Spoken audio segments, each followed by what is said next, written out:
atriz Daniela Pérez tinha apenas 22 anos de idade quando foi brutalmente assassinada por um colega de elenco da novela que ela fazia, chamada De Corpo e Alma, no dia 28 de dezembro de 1992.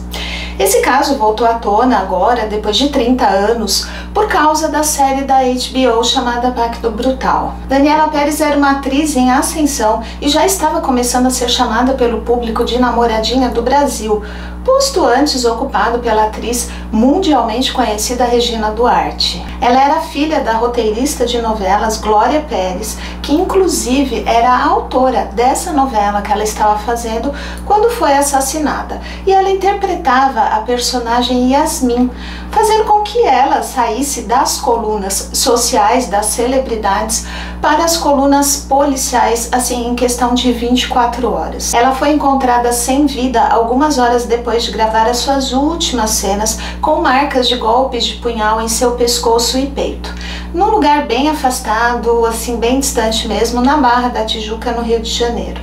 Esse crime chocou e paralisou o país inteiro pela brutalidade e também por descobrirem, logo nas primeiras horas assim do dia seguinte, quem eram os assassinos da jovem e promissora atriz. Mas vem comigo que eu te conto todos os detalhes.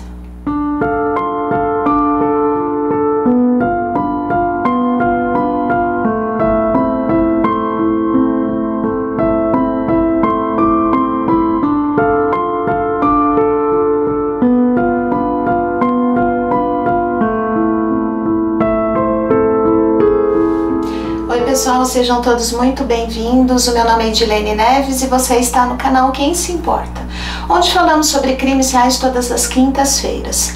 Se você gosta desse tipo de conteúdo, te convido a se inscrever no canal e ativar o sininho de notificações para que você sempre seja avisado quando eu postar vídeos novos.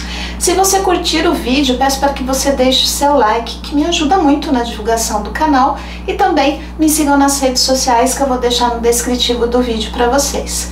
Então, vamos para o caso de hoje. Daniela Ferrante Pérez Gazola foi uma atriz e bailarina que nasceu no dia 11 de agosto de 1970 no Rio de Janeiro. Ela era filha da escritora de novelas Glória Pérez e do engenheiro Luiz Carlos Salpiquet Pérez. A Daniela era a filha mais velha do casal e tinha dois irmãos mais novos, o Rodrigo, que nasceu em 1973, e o Rafael, que nasceu em 1975. De acordo com o irmão Rodrigo, a infância dos irmãos foi muito feliz e eles sempre passavam as férias com os primos, na casa dos avós. E eles eram muito unidos, era uma bagunça total. Ele também disse que a irmã era muito doce, meiga e tinha paixão pela dança. Ela começou a estudar balé clássico ainda muito nova e quando estava com 9 anos de idade, ela começou a fazer aulas de jazz também, além do balé clássico. Ela se dedicava muito à dança e era muito boa nisso mesmo, ela realmente dançava muito bem. Dani, como era chamada pelos amigos e familiares, por dançar muito bem, acabou sendo escalada para participar da sua primeira novela, uma participação apenas, na novela Cananga do Japão, no ano de 1989, na Rede Manchete, quando ela tinha 19 anos de idade somente. Nessa participação, ela interpretava uma dançarina de tango, e foi nessa novela que ela conheceu o ator Raul Gazola, 15 anos mais velho do que ela, e nessa novela eles dançavam um tango juntos. Eu vi uma reportagem dele, do Raul Gazola, uma vez, ele estava contando que um dia o ensaio desse tango foi na casa da Daniela Pérez, foi marcado lá na casa da atriz, e ali já rolava uma paquera entre eles. E no momento lá, o Raul pediu a Dani um copo de água e ela foi até a cozinha buscar, mas ele foi atrás dela, ali era um pretexto mesmo, né? E ali mesmo, na cozinha, ele deu um baita beijo nela, que foi retribuído, mas que desconcertou a menina, que voltou aos ensaios e já não acertava mais nada. Ela não sabia um passo sequer, o que provocou inclusive uma bronca da sua mãe, da Glória Pérez, que nem imaginava porque a filha estava tão desatenta e errando tudo. Ela não costumava errar. E ali começava uma paixão entre o casal e eles não se desgrudariam mais depois desse beijo. Em 1990, os dois se casaram e numa reportagem também que eu vi do Raul Gazola, ele queria que ela fosse morar com ele, que ele morava sozinho, na ocasião ele já era divorciado, mas ela alegou que não podia fazer isso de jeito nenhum porque o avô, ou era a avó, agora eu não me lembro bem, mas eu acho que era o avô, não aceitaria esse tipo de coisa, de morar junto, tinha que casar. E ela não queria dar esse desgosto pro avô, ou avó, enfim.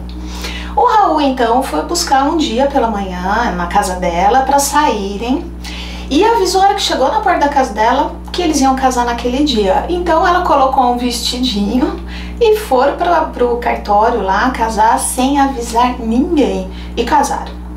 O Raul, nessa entrevista que eu vi, disse inclusive que tinha se arrependido de ter feito isso com a mãe da Dani, porque ela tinha ficado muito chateada de não ter avisado ela, né? A única filha, né? Então, quem já foi jovem, que todo mundo aqui já foi jovem um dia, entende essas loucuras, né? Mas quem é mãe ou pai, também a gente entende a decepção da Glória, né? Pois é. Pouco tempo depois que eles casaram, ainda em 1990, a Dani foi convocada para fazer um teste e foi aprovada para fazer a sua primeira novela na Rede Globo, que era a novela Barriga de Aluguel, que era escrita por sua mãe, onde ela interpretava a Clotilde, ou simplesmente Clo, uma dançarina do Copacabana Café. Nessa novela, ela fez bastante sucesso por ser muito carismática e bastante talentosa, e ali ela foi ganhando mais espaço na trama. E com isso acabou chamando a atenção de um diretor da novela, que era bem conhecido, que antes também tinha sido o ator, o Denis Carvalho, que gostou muito do trabalho da Dani e convidou ela para fazer parte do elenco da próxima novela, que era O Dono do Mundo, que foi escrita pelo Gilberto Braga e que passaria na televisão no ano seguinte, em 1991. Nessa novela, a Dani interpretava a Yara Maciel, que era a irmã da protagonista, vivida por Glória Pires, e ela era uma jornalista.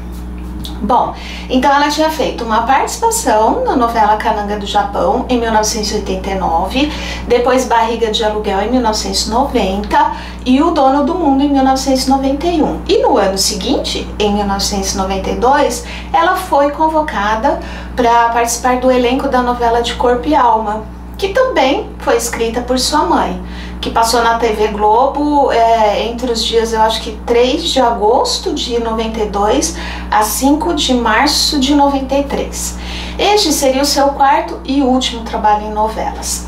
Nessa novela, ela interpretou a Yasmin, onde ficou conhecida como a nova namoradinha do Brasil, título antes da talentosíssima e super conhecida atriz Regina Duarte. Antigamente era Regina Duarte quem era chamada de namoradinha do Brasil, e já estavam chamando a Dani de namoradinha do Brasil. A Dani também fez uma participação no especial do Roberto Carlos, que foi ao ar no dia de Natal daquele ano de 1992, onde ela interpretou a Virgem Maria, a mãe de Jesus Cristo. De acordo com uma prima da Dani, chamada Bárbara Ferrante, nessa época em que ela fez o papel de Yasmin, em 1992, a Dani estava vivendo uma fase muito feliz da vida dela, assim, super apaixonada pelo marido, o Raul Gazola. Ela, nessa ocasião, ela era independente, estava assim, somente há 2 anos casada e ainda em plena lua de mel, e já planejava inclusive ter filhos.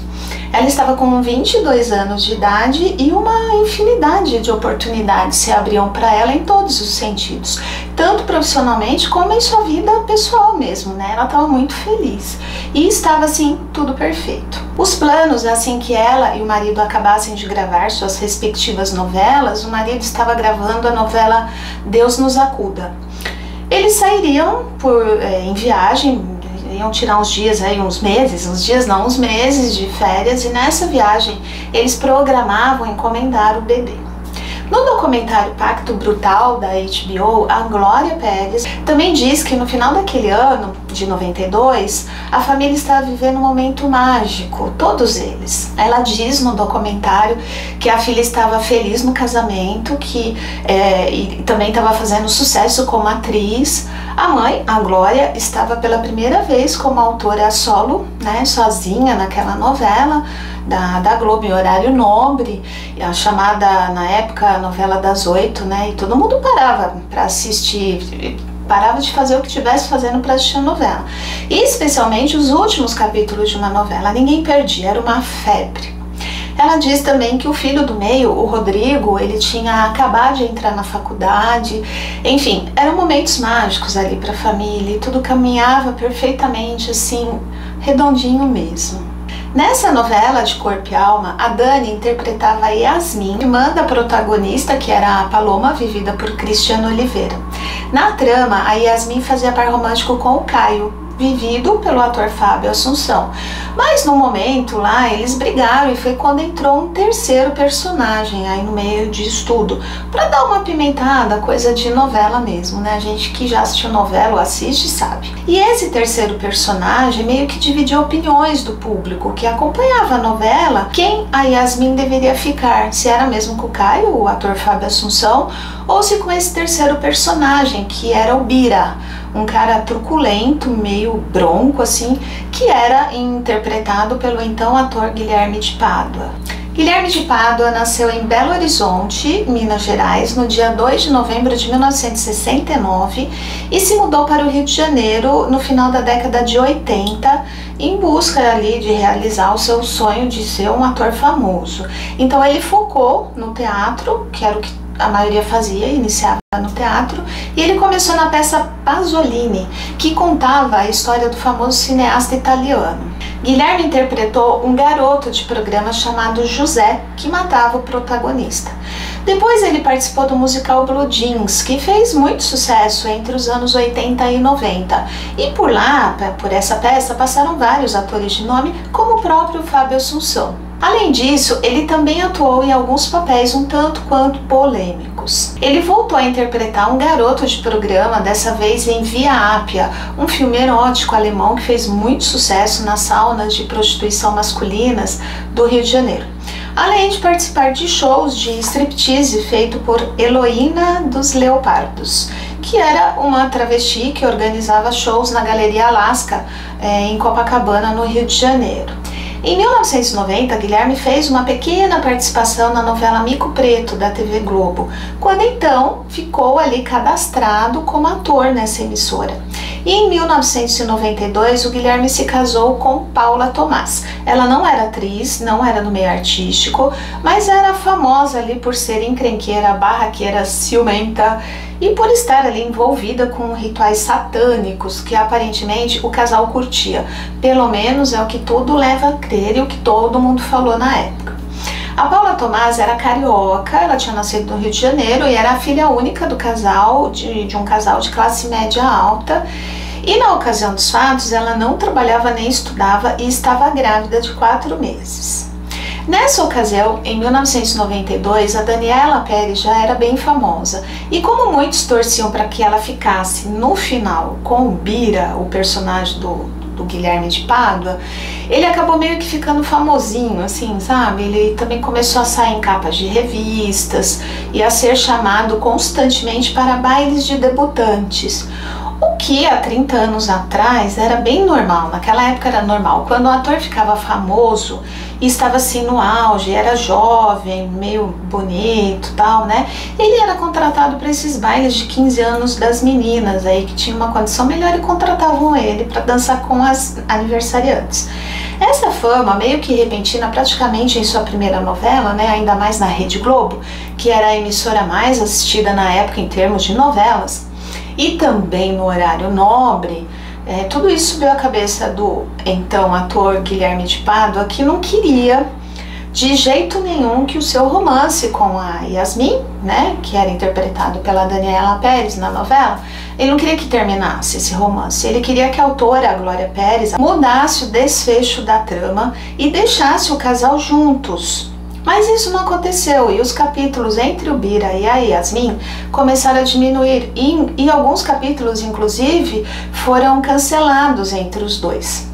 Então, tudo caminhava na novela ali para a reconciliação do casal Yasmin e Caio, que era interpretado pela Dani e o Fábio Assunção. Posteriormente, saberíamos que o ator Guilherme de Pádua insistia para que a Daniela conversasse e convencesse a autora e sua mãe a alterar os capítulos da novela, deixando o casal Yasmin e Bira juntos.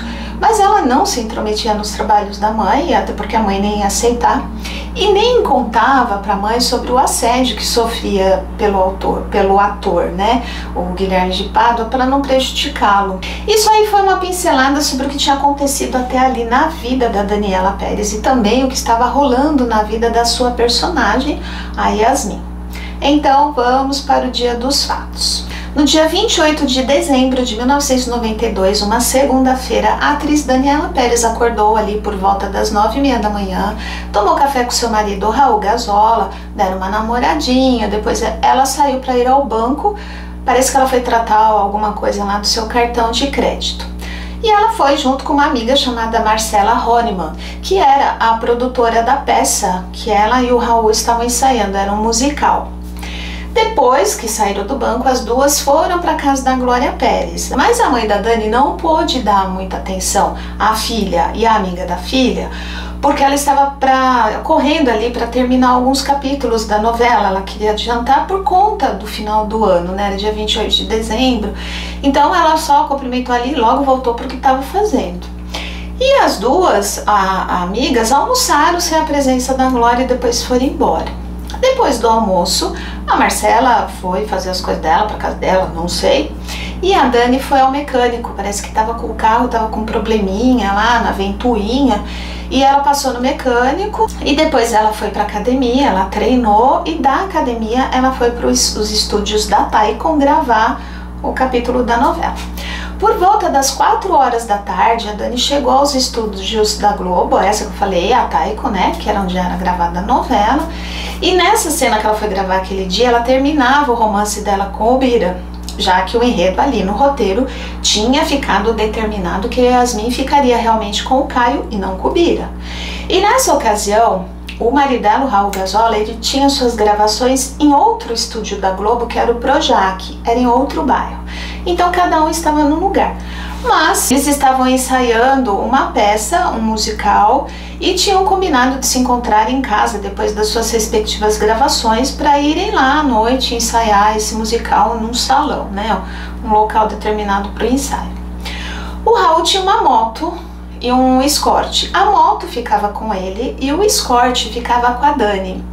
Mas ela queria muito comprar o seu próprio carro, né? E ela tinha pedido a ajuda da mãe dela. E naquele dia, no dia 28 de dezembro de 1992, ela tinha passado na casa da mãe não só para almoçar lá, mas também para pegar $6.000. Naquele dia, ela tinha ficado de acertar a diferença do carro que ela queria. Mas no final, aí, por conta das coisas que ela tinha para fazer, acabou não dando tempo e ela ficou com aquele dinheiro com ela na sua bolsa, dentro de uma pochete, tá? Na pochete dentro da bolsa. Quando terminou as gravações do Raul Gazola, da novela que ele estava fazendo, que era Deus Nos Acuda, lá no Projac, ele passou em frente aos estúdios da Taikon, quando ele estava indo para casa. Só que quando ele passou em frente, ele viu que o estacionamento da Taikon já estava vazio e deduziu que a esposa já tinha ido para casa. Então ele foi também. Quando ele chegou em casa, a Dani não estava lá. Então ele esperou ali uns 10 minutos, aí ele começou a pensar e achou que talvez tivesse furado um pneu do carro ou qualquer outra coisa, porque o carro estava com um probleminha, né? E aí ele saiu para fazer o trajeto que ela fazia para tentar encontrá-la ali no meio do caminho. Talvez se tivesse furado um pneu ele trocaria. Como ele não encontrou ali pela Avenida das Américas, que foi por onde ele foi, ele fez o mesmo percurso pelo caminho da praia e também não achou nada. Nenhum dos caminhos possíveis ele encontrou com ela. Aí ele pensou que talvez ela tivesse ido direto para o ensaio, já que eles tinham marcado a noite, que já estava ficando tarde, embora ele tivesse combinado em casa, podia ter sido uma falha na comunicação, né?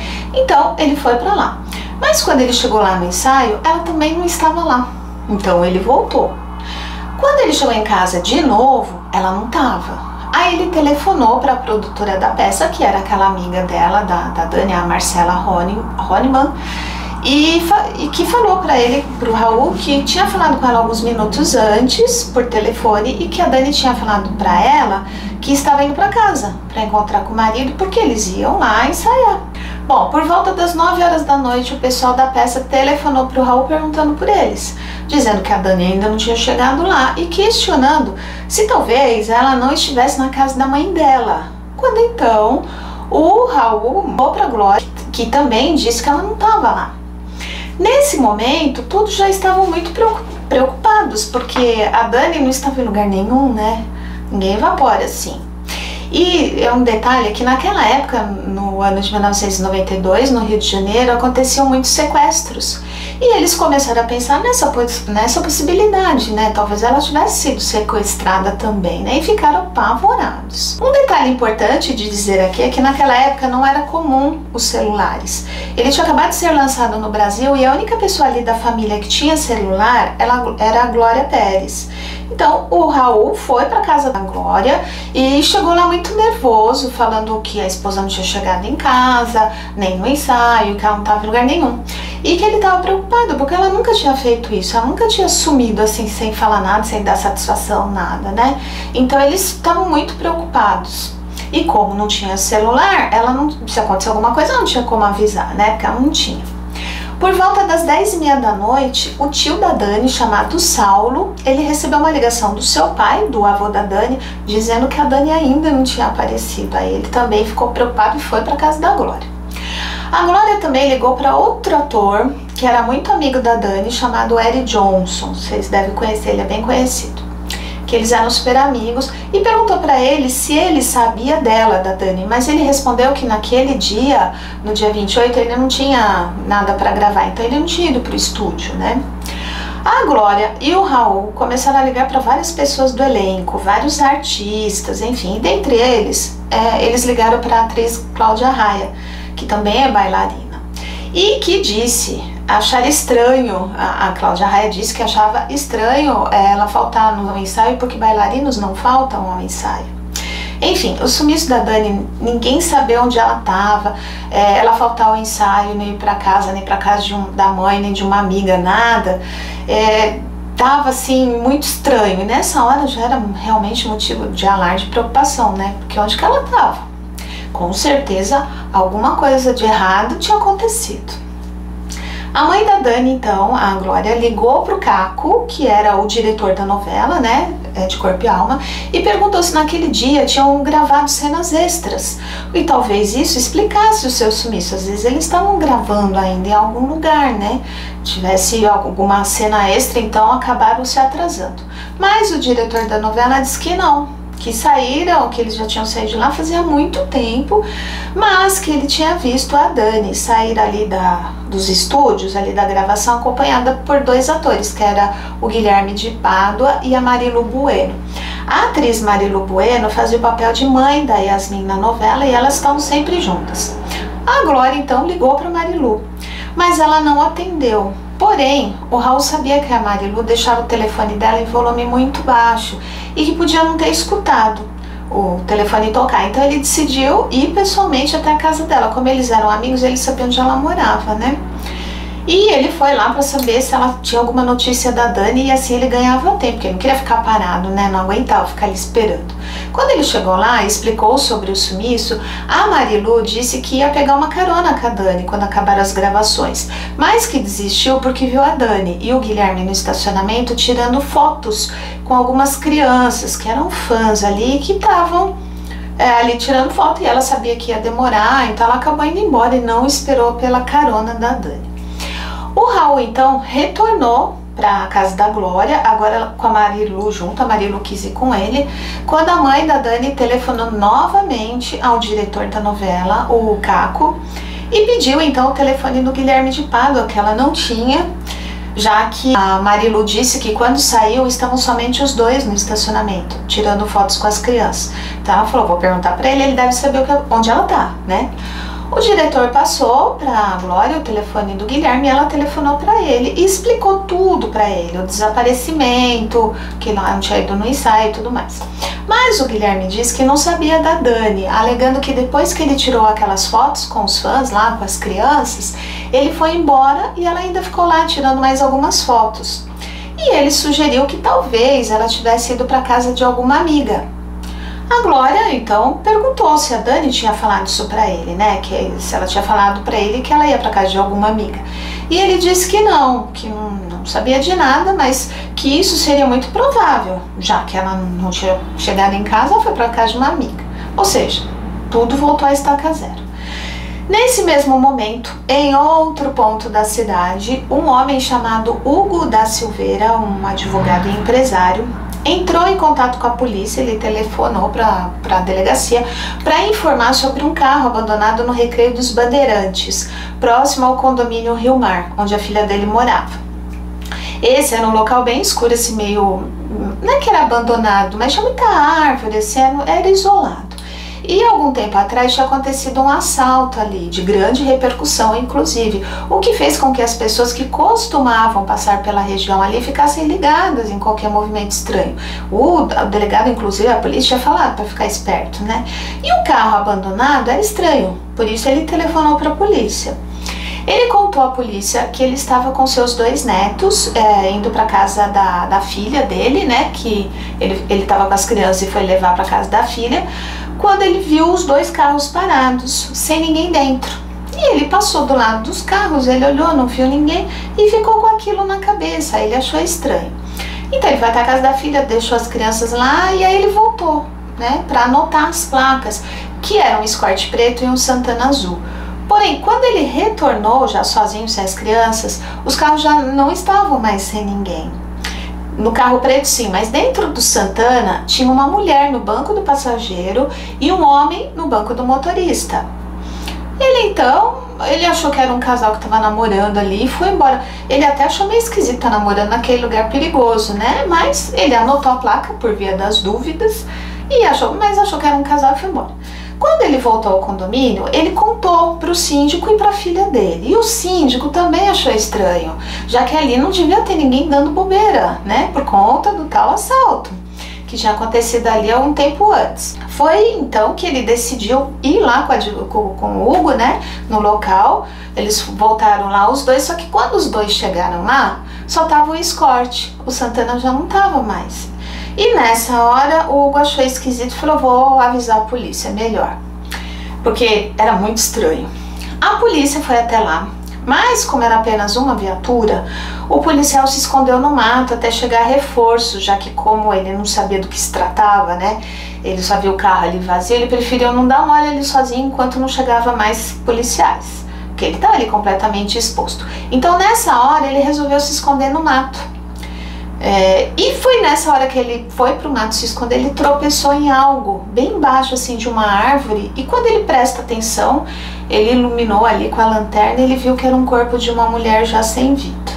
Enquanto tudo isso acontecia, o Raul e a Marilu decidiram ir até o apartamento dele para ver, quem sabe, se ela tinha voltado. Mas quando eles chegaram lá, o porteiro do prédio dele avisou o Raul que um policial tinha estado lá procurando por ele e pediu para que ele fosse até a delegacia. Bom, já era uma luz. Na hora, o Raul pensou que a esposa tinha se envolvido em algum acidente ou até mesmo em alguma briga, vai saber, né? E estava lá na delegacia fazendo um boletim de ocorrência ou até mesmo presa.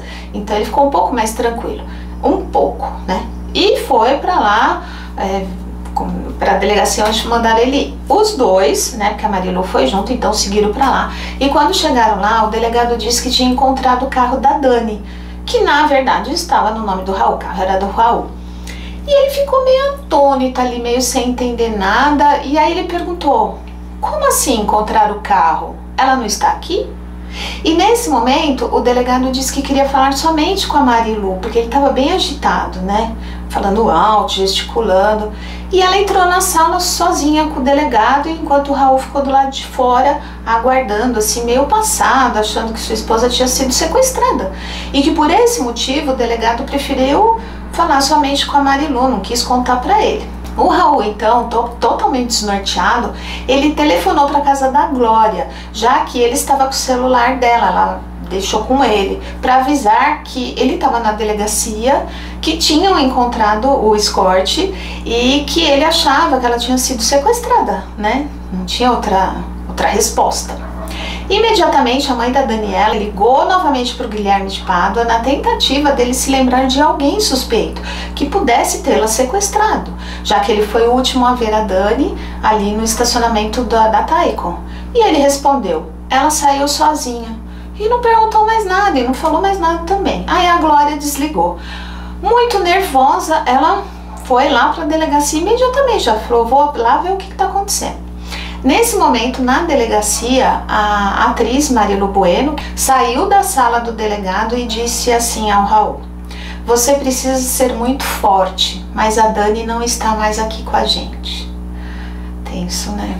O marido, achando que ela tinha sofrido um acidente de carro, né? Então, né, já que não estava mais ali, morreu, né?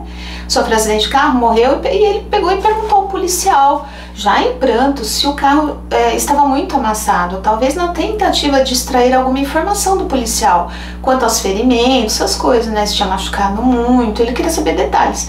Então ele perguntou se tinha amassado muito o carro. E já, aliás, esse moço chorou muito, passava na televisão toda hora, eu lembro bem dele. Bom, mas aí o policial disse que não tinha acontecido nada com o carro. Então, na hora, ele chegou à conclusão óbvia que se não tinha amassado o carro, ela estava morta, não tinha sido acidente, né? Então só podia ter sido assassinada. A família foi até o local indicado pela polícia e o tio da Dani, que era médico, ele foi o primeiro a chegar. E coincidentemente, assim que ele chegou no local, lá ele pisou na chave do carro, do escort que estava parado ali perto dela, né? A chave estava ali no chão. O policial que estava orientando o tio dela iluminou assim com uma lanterna, né, e falou para ele não mexer, e o tio reconheceu na hora a sobrinha e entrou em pânico, começou a chorar, enfim. O próximo a chegar ao local foi o Raul, que também reconheceu o corpo. Ele estava acompanhado pela amiga, a Marilu Bueno, tinha mais uma pessoa agora que eu não me lembro o nome, acho que era Marcos, eu não sei quem era, e também pelo Rodrigo, o irmão da Dani. O Rodrigo não quis ir perto do corpo, mas o Raul foi. Quando ele viu o corpo assim de perto, ele parou de chorar na hora e ficou assim, atônito, olhando para ela um tempão. Quando ele voltou perto do cunhado, ele disse: não é a Dani. O Rodrigo imediatamente deu um suspiro de alívio e falou: graças a Deus, quando o Raul completou assim: não, peraí, não foi isso que eu quis dizer. É a Dani sim, mas ela não está mais ali. A Glória, ainda sem saber exatamente o que tinha acontecido e achando que ainda se tratava de um sequestro, chegou ao local, porque ela foi para a delegacia e mandaram ela para lá. Então ela foi, e ela ainda estava dentro do carro, ela viu o tênis da filha no mato e reconheceu na hora. Ela saltou do carro ainda em movimento, já em total desespero. Ela conta que a dor foi tão grande, que ela ficou anestesiada e que sentiu assim um enorme vazio. Disse posteriormente que a sua vontade era de colocá-la de volta em seu ventre, para que assim ela pudesse proteger a filha daquela monstruosidade que tinham feito com ela. O delegado contou à família que a arma do crime tinha sido provavelmente uma faca, mas que não tinham encontrado. Realmente não estava ali, nunca encontraram a arma do crime. Disse também que testemunhas disseram que tinham 2 carros naquele local. E depois um foi embora e só ficou o escort da Dani. A Glória perguntou ao delegado se a bolsa da Dani tinha sido encontrada e contou que ela carregava $6.000 naquele dia, mas o delegado disse que não. Então a possibilidade de latrocínio, que era o roubo seguido de morte, era muito grande, já que a bolsa dela tinha sumido e foi assalto, né? O Raul teve que voltar para a delegacia e ele foi acompanhado do irmão da Dani, o Rodrigo, para prestar os esclarecimentos lá e dar depoimento, enfim. E como a notícia se espalhou rapidamente, inclusive na televisão, a imprensa e tudo mais, muitos conhecidos, vários atores, a própria imprensa, enfim, foram tudo para a delegacia para tentar ajudar, e alguns para dar apoio, outros para xeretar mesmo, né? E nesse momento chegou um Santana azul e dentro dele saiu o ator Guilherme de Pádua e a sua esposa Paula Tomás. O Guilherme abraçou o Raul e o Raul perguntou ao Guilherme quem estava com eles no estacionamento. Ele perguntou quem eram os fãs que estavam tirando as fotografias com os dois e o Guilherme respondeu que os culpados não eram aquelas crianças. Somente isso. Depois disso, o Guilherme abraçou todo mundo e se mostrou assim bem chateado com tudo, bem comovido, ele estava chorando também. A atriz Cláudia Raia, que também estava na delegacia, em uma entrevista posterior, disse que ficou muito incomodada com o abraço que o Guilherme de Pádua deu nela e ele saiu dando em todo mundo ali, né? Que ela nem tinha amizade com ele para aquele abraço apertado, afetuoso, emocionado, enfim. E nesse momento que ele abraçou ela notou que ele tinha um enorme arranhão no seu braço que parecia ser de unha de mulher. Estava bem vermelho, bem visível, e isso chamou a atenção dela naquele momento. O delegado pediu para a emissora Globo a lista de nomes e placas dos carros das pessoas que tinham estado na Taico naquele dia. E logo chegou ao Guilherme de Pádua, já que o carro e a placa correspondiam às informações do advogado lá, aquele que viu os carros e que anotou, o advogado Hugo, né? E só que tinha uma pequena alteração em uma das letras. Então assim, o carro dele era um Santana azul, placa LM 1115. E o carro que o advogado informou era o Santana azul, placa OM 1115. E em pouco tempo, questão de algumas horas mesmo depois do assassinato da Dani, o delegado já sabia que o Guilherme de Pádua tinha alguma coisa a ver com a morte dela. Só um adendo aqui para os mais jovens que não viveram nessa época: as placas eram amarelas e as letras e números eram 2 letras e 4 números, eles eram pretos de formas retas. Então transformar um L em O era algo muito simples e primário também, muita ingenuidade e burrice mesmo. Burrice mesmo, e eu fico com essa opção, com a segunda, burrice mesmo, achar que ninguém descobriria isso. E foi rápido demais. A polícia e a família imediatamente descobriram que ele tinha algo a ver com o caso, mas foram orientados ali pelo delegado a não comentarem nada, já que por lei ele só poderia ser abordado na casa dele e depois das 6 horas da manhã. Isso já era assim meia-noite, 1h, era de madrugada, e a polícia não podia prender ele. E se ele soubesse das desconfianças da polícia, ele poderia fugir. Então o delegado falou para ninguém comentar nada. A amiga da Dani, a Marcela, disse para a Glória que precisava avisar o Guilherme sobre o local do horário do enterro, que ele tinha pedido muito para ela, para que ele fosse avisado, dizendo que ele gostaria de estar ao lado da amiga quando ela fosse sepultada. Como a Glória não podia dizer nada, ela permitiu que a Marcela passasse as informações do funeral para ele. No entanto, quando a Marcela telefonou a ele, já nas primeiras horas ali, depois das 6 horas, né, quando já tinha os dados do enterro, ele disse que a polícia estava lá na casa dele. Quer dizer, deu 6 horas, a polícia baixou. O funeral estava lotado de fãs, familiares, imprensa, algo assim assustador mesmo, e tiveram inclusive que antecipar o enterro por medo de vandalismo ou de alguém ali se machucar.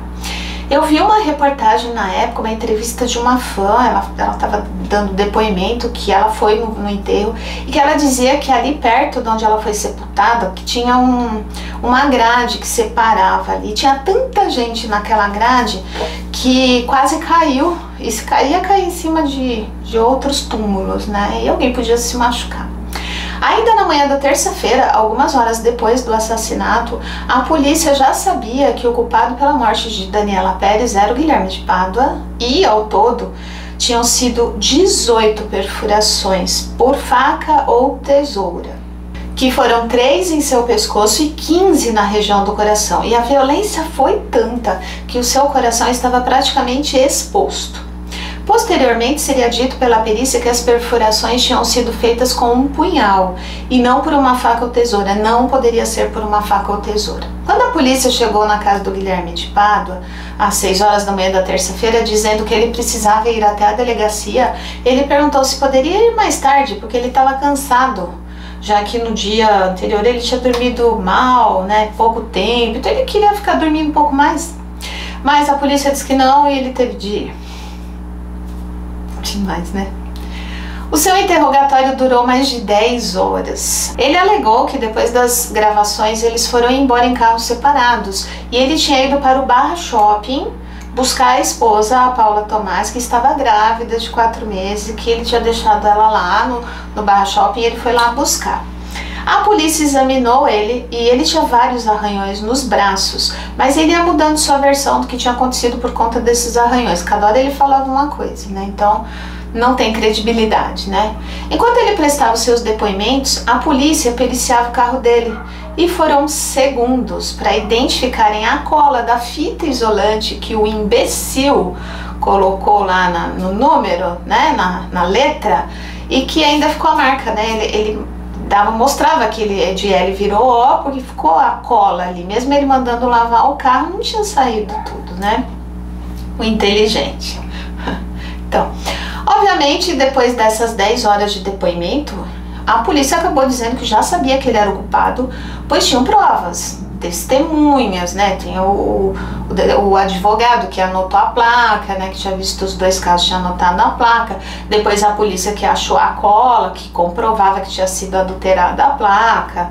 Enfim, a polícia falou que já sabia, filho, acabou. Teto caiu para você, né? Então, ele acabou confessando. No entanto, ele justificou o seu crime alegando que a Dani estava assediando ele. É demais, né? O bonitão irresistível, ele se achava maravilhoso. Bom, ele disse para a polícia que a Daniela Pérez estava assediando ele, que queria que ele se separasse da esposa dele, a Paula Tomás, que inclusive estava grávida de 4 meses, ele falava isso toda hora, e que ela queria se separar do Raul Gazola para ficar junto com o Guilherme de Pádua, mas que ele não queria, porque ele amava a esposa dele. Ele achava também que ela estava influenciando a mãe dela, a Glória Pérez, quanto aos capítulos ali da novela. Tipo assim, ele, Guilherme, não queria ficar com ela, com a Dani. Então, ela convencia a mãe a diminuir os papéis dele na novela para ele ir saindo de pirraça. Não, você não quer nada comigo? Olha só a mente do psicopata assassino. Narcisista. Ele então disse ao delegado que ela o convenceu a sair para conversarem e resolver essa história, e que foi ela que levou ele lá para aquele lugar deserto, não foi ele, praticamente abandonado. Porém, amigos e familiares da Dani disseram que a Dani jamais iria para um lugar como aquele com ele ainda de livre e espontânea vontade, que aquilo só podia ter sido obrigada a ir, né? Ele tentou convencer a polícia que tudo tinha acontecido dessa forma, que ela insistia muito para ficar com ele e que por ele negar, a Dani tinha ficado muito furiosa e partido para cima dele, e era por isso que ele tinha tantos arranhões pelos braços, né? Porque ela tinha arranhado ele. E que ela tinha começado a chorar ali no momento, e ele se virou para pegar um lenço, o gentil, no porta-luvas do carro dele, que nesse momento, quando ele abriu o porta-luvas, a Dani viu uma tesoura e pegou imediatamente e partiu para cima dele, tentando atingi-lo. E que, para se defender, ele acabou dando uma chave de braço nela, imagino que seja tipo um mata-leão, né? E que naquela hora que ele fez isso, ele desmaiou, ela desmaiou, né? Nesse momento ela desmaiou. Ele disse que ficou desesperado quando ela desmaiou, e para ajudá-la a respirar, ele tentou fazer uma traqueostomia, que é um buraco no pescoço, assim, né? Aqui, para que ela voltasse a respirar, o médico, né? Mas como ela não voltou e ele percebeu que a sua força descomunal tinha matado ela, ele simulou um latrocínio, né? Ficou nervoso, tadinho. Então ele simulou um latrocínio, que era o roubo seguido de morte, para se safar do crime ali. Foi por isso que ele deu vários golpes no pescoço e no peito, para simular um assalto. E também depois sumiu com a bolsa dela, para não levantar suspeita. Quando o delegado disse que ela tinha $6.000 na bolsa naquele dia, ele não falou mais nada, porque aí já era roubo, né? Então ele ficou quieto. Acho que ele pensou que a polícia não sabia que ela estava com todo esse dinheiro. Ou melhor, que ninguém sabia, né? Que ela carregava esse dinheiro na bolsa naquele dia. Aí ele achou melhor calar a boca. Mas também aconteceu um fato estranho. Uma escrivã, ela deu uma entrevista depois para um jornal, dizendo que os $6.000 tinham sido divididos ali, distribuídos entre todos os policiais que estavam presentes aquele dia. E que a bolsa e a pochete com os dólares sumiram, nunca foram encontrados. E posteriormente, essa mesma escrivã que disse isso, que deu esse depoimento, negou ter acusado os policiais. Acho que mandaram ela calar a boca. Todo o tempo, o Guilherme de Pádua tentava se fazer de herói, alegando que só se defendeu e defendeu seu casamento, que era maravilhoso, e a sua esposa maravilhosa, que estava grávida de 4 meses, de uma louca que vivia assediando ele o tempo todo e que não o deixava em paz um só instante e que ele não queria saber dela. Ele também disse ao delegado que ele amava tanto a esposa, mas tanto, e a esposa também amava tanto ele, eles se amavam tanto, que ambos tinham tatuado os nomes um do outro nas suas genitálias, né? Ele na genital e ela na virilha. Tipo, ela tinha o nome do Guilherme e ele tinha o nome da Paula. O Guilherme, em seu depoimento de 10 horas, disse que a sua esposa não tinha nada a ver com tudo isso. E no final ele pediu para telefonar para ela, porque ela tinha ficado em casa, para acalmar ela, explicar que estava tudo bem e tudo mais, né? Já que ela estava grávida, e o delegado consentiu. Quando ele telefonou, ele se abaixou assim num cantinho e disse na frente do delegado e dos outros policiais, mas num volume que eles podiam ouvir muito bem, não foi bem baixinho não. Amor, eu estou segurando tudo. Fica calma que eu estou segurando. Ou seja, ele queria entregar a mulher, né? Sem que a mulher percebesse que ele estava entregando ela, mas assim, tudo de caso pensado. Ele, com o belo caráter dele, né, deve ter pensado, imagino eu, né, ele deve ter pensado, eu vou, mas você vai junto. Não que eu acho que ela não merecia ir junto, não, muito pelo contrário, ela tinha que ser presa assim. Mas isso mostra o tamanho do caráter dele, né? Aliás, os dois são iguais, né? Não tem melhor aqui, eu acho. Nesse momento, a polícia soube que ambos participaram do crime e que ele não tinha agido sozinho e mandou buscar a Paula Tomás para depor também. Quando os policiais chegaram ao apartamento dos assassinos, um policial jogou um verde, dizendo que o Guilherme já tinha confessado tudo. Quando então, a Paula admitiu que esteve no local, mas que não tinha feito nada, que não tinha participado do crime, ou seja, ela saiu se entregando, ela foi contando tudo, né? E diz que a mãe falou assim, conta de uma vez. Aí já não tinha mais como voltar atrás, né? Já tinham confirmado a participação da Paula também. E então ela contou tudo para aqueles policiais, só que não foi formal, né? Ela contou para a polícia que estava ali dentro do carro levando, né? Porque ela acreditava que o Guilherme e a Daniela estavam tendo um caso. Provavelmente ele ensinou isso a ela. E quando ela confrontou a atriz perguntando se isso era verdade, as duas começaram a brigar, inclusive fisicamente. Quando então o Guilherme deu um mata-leão lá na Dani e ela desmaiou e a Paula pegou a tesoura e desferiu os golpes já com ela caída e tudo mais. Mesmo depois dela estar no chão ali, ela deu os golpes. Isso foi o que ela contou para a polícia no caminho, no trajeto. A Paula então foi levada para outra delegacia, que não a mesma que o Guilherme estava, por causa da aglomeração de pessoas, da imprensa, tinha muita gente lá e tal, tava muita bagunça, então eles foram para outra, já que ela precisava dar declaração urgente e por escrito. Mas ela não confessou mais nada e alegou que estava passando mal. Quando ela se deu conta, o advogado chegou e falou, cala a boca. E aí ela disse que estava passando mal, estava grávida, não sei o que, a polícia liberou ela e ela voltou imediatamente para casa, acompanhada pelo advogado e alguns familiares, a mãe, enfim. Só que o delegado dessa delegacia já tinha envolvimento em outros casos polêmicos, o que indicava ali algum tipo de suborno. E depois que a escrivã sugeriu, lá a escrivã que estava ouvindo, deixar a imprensa entrar para acompanhar o depoimento da Paula, diz que o delegado teria dito, cuidado com a sua boca. Eu não estava lá, é o que saiu na mídia. A imprensa alegou que existia um acordo entre eles, entre o Guilherme e a Paula, para que o Guilherme de Pádua assumisse a culpa sozinho, em troca da família pagar advogados para defendê-lo, os melhores possíveis. Só que na hora H não foi isso que ele fez, né? Porque ele meio que dedurou ela, né? Pouco tempo depois, tanto a Paula quanto o Guilherme estavam soltos, já que a polícia não conseguiu configurar flagrante ali em nenhum dos casos. Então a polícia foi obrigada a soltá-los.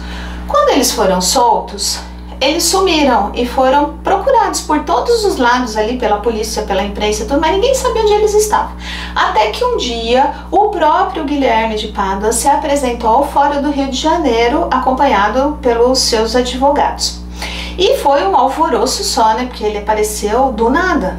A Paula, por sua vez, estava internada em uma clínica em estado de choque, alegando que corria risco de perder o bebê. Mas como também tinha um mandato de prisão para ela, a polícia foi até a clínica, né, depois que descobriu onde ela estava, e levou ela para a delegacia de mulheres de Santa Teresa.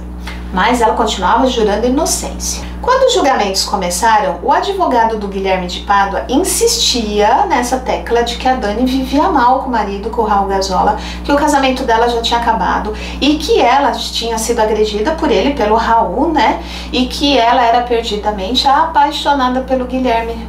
Juro, me dá uma raiva ouvir ou ler, enfim, né, essas coisas.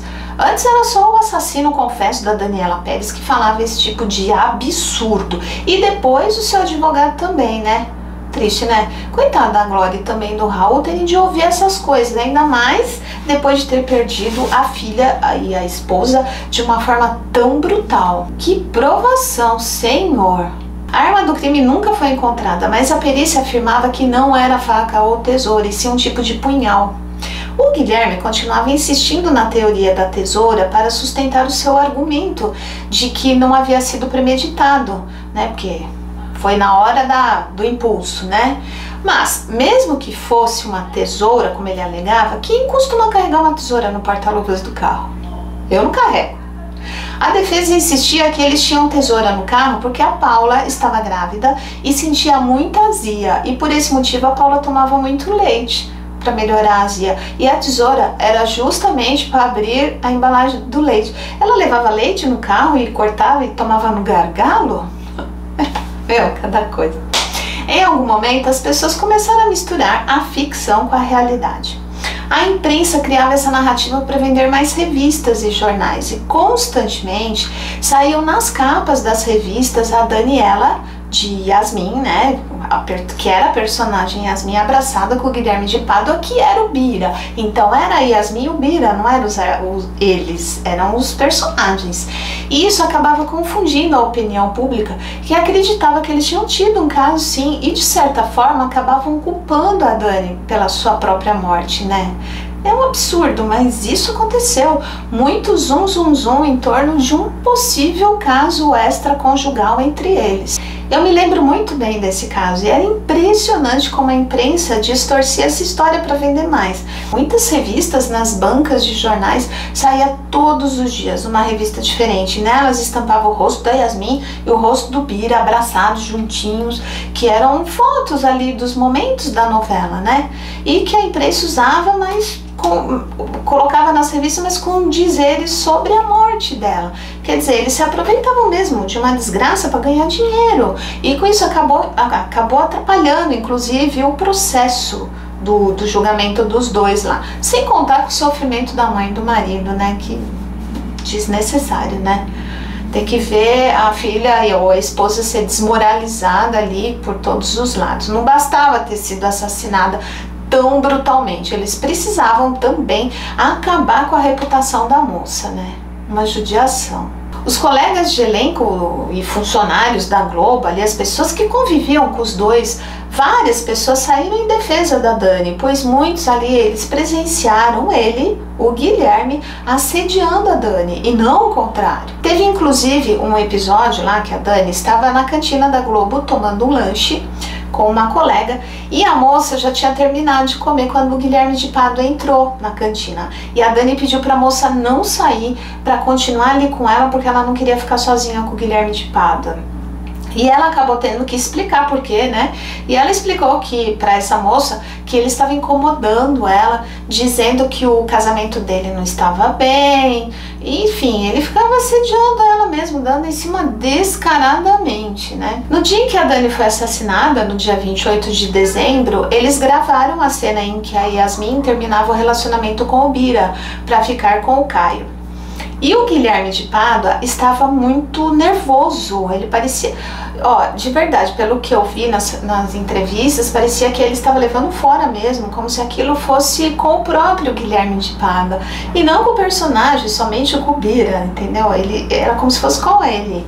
As pessoas que estavam lá naquele dia disseram que ele entrou no camarim depois da cena lá, que ela terminou o relacionamento com ele, e ele chorou muito e não parava, parecia real o término de uma relação com alguém que ele gostasse muito.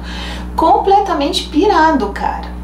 Inclusive, as camareiras lembram que nesse dia a Dani já estava nervosa, né? Foi ficando nervosa, e que quando o Guilherme chegou, ele entregou 3 bilhetes para ela, que deixaram a moça ainda mais nervosa. E ela teria comentado com uma das camareiras qualquer coisa assim: como as pessoas podem ser assim, querer levar um caso para um lado que não pode ser.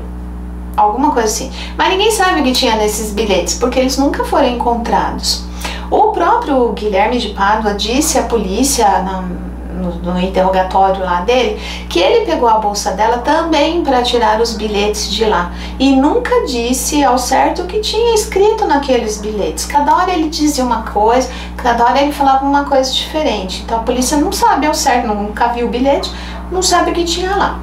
Depois, quando a polícia interrogou as pessoas que estavam lá nos estúdios no dia do crime, várias delas disseram que o Guilherme estava muito nervoso naquele dia e que ficava o tempo todo em cima da Daniela, e que foi percebido, inclusive, por algumas pessoas ali, que ele ficou o tempo todo ali onde ela ia, ele ia atrás. Disseram que mesmo depois que as gravações, né, das cenas dele acabaram, que ele não foi embora, que ele ficou assistindo ela gravar as cenas dela, ali só observando. Até quando ela foi retocar a maquiagem, ele ficou por perto ali, ele ficava ali. E que isso estava incomodando ela demais, ela estava bem nervosa. Quando as gravações terminaram e todos saíram, o Guilherme meio que seguiu a Dani até o estacionamento. E quando chegaram lá, tinha algumas crianças, aquelas crianças querendo tirar fotografia com o casal Yasmin e Bira, tadinha, eles nem sabiam, né? E eles tiraram. Quem contou essa história foi a Marilu Bueno, que ia pegar carona com a Daniela, mas quando ela viu as crianças e a Dani começou a fotografar com elas, a Marilu foi embora porque ela percebeu que aquilo ia longe, né? Ela falou: isso vai demorar muito, eu tô cansada, eu vou embora. É uma pena, né? Antes tivesse esperado, mas vai adivinhar? Não vai, né?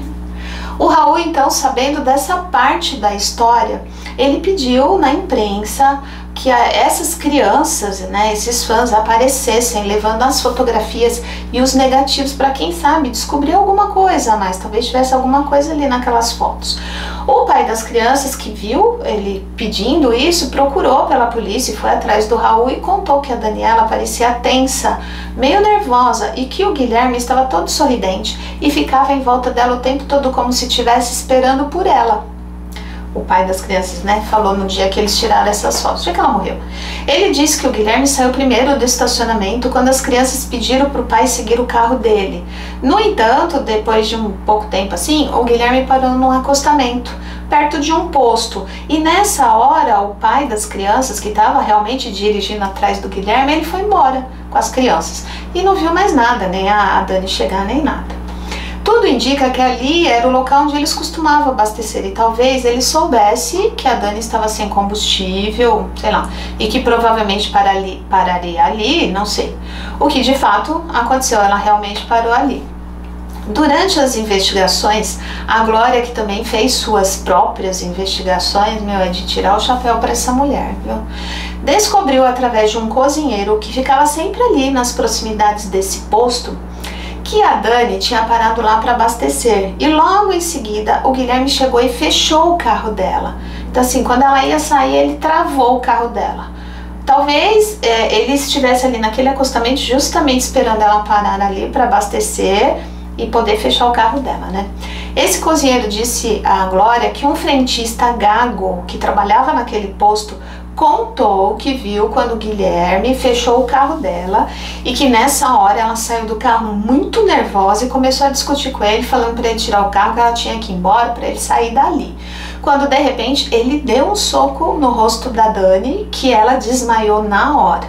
E aí o Guilherme então segurou ela e colocou a Daniela no banco traseiro do carro dele. E entrou no carro dela, no Escort, e saiu dirigindo o carro dela, o Escort. E alguém estava dirigindo o carro dele, porque o carro dele, com a Dani dentro, foi atrás dele, né? Foi seguindo. Então era a Paula Tomás, né? Que estava escondidinha ali dentro do carro, e ela passou pro pro volante e saiu dirigindo atrás dele. Sabendo disso, a Glória foi muitas vezes nesse posto para conseguir testemunhas ali. Mas ela ia todos os dias, inclusive, porque com certeza alguém teria visto. Mas ninguém no posto queria falar com ela, por medo. Todos morriam de medo de se envolverem nisso, porque ninguém sabia exatamente com quem estavam lidando, né? Porque isso tinha acontecido com duas pessoas famosas, então eles não queriam se meter. O gerente do posto, inclusive, demitiu todos os frentistas que estavam no posto naquele dia. E ninguém sabia nem mesmo o nome deles, estavam proibidos de falar que estavam lá no posto aquele dia. Até mesmo o cheque que a Dani passou para pagar o combustível, que na época era cheque que usava, não era cartão, foi enviado para outro posto da rede para desvincular mesmo. Assim, ela não veio aqui, né, para apagar isso. Depois de muito tempo, a Glória conseguiu descobrir o nome de um desses frentistas, inclusive onde ele morava, e passou a ir lá todos os dias, mas ele não atendia ela. E era a mãe dele quem não queria que ele falasse. E um dia ela chegou a dizer para a Glória, mais ou menos assim: se fizeram isso com a filha da Glória Pérez, imagina o que farão com o meu filho. Com certeza nem sairá no jornal. Foi mais ou menos isso. Sendo assim, a única opção que a Glória teve, a ideia que ela teve, foi levar as fotos do corpo da filha que foram feitas ali pela perícia, né? E ela passou por baixo da porta para que a mãe do rapaz visse e talvez se sensibilizasse. Isso acabou dando certo, a mulher se sensibilizou mesmo. Nesse momento, a mãe do rapaz abriu a porta e a Glória implorou para que o moço fosse depor na polícia. E finalmente ele acabou aceitando depois de muita insistência da Glória. Diz que ela ia todo dia e sentava na calçada, tadinha.